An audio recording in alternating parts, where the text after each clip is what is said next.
Here I've got Xiaomi Mi 90 Pro, and let me show you how to change date and time on the following device. So at the very beginning you have to open the settings, then scroll down and go to the additional settings, and here you'll notice date and time. Now you can either have an automatic date and time, or you can switch off this option and set date and time manually by yourself. So it's up to you what date and time it currently is.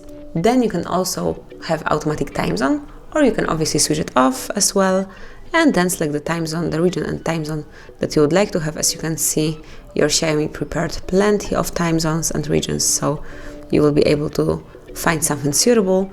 And finally, you can change the format of your clock, so you can either use automatic 24-hour format clock, or you can switch it off and use 12-hour format clock. And that would be all. This is how you can set up date and time in your device. Once you would like to go back to automatic settings, simply tap on those switchers to go back to default setup.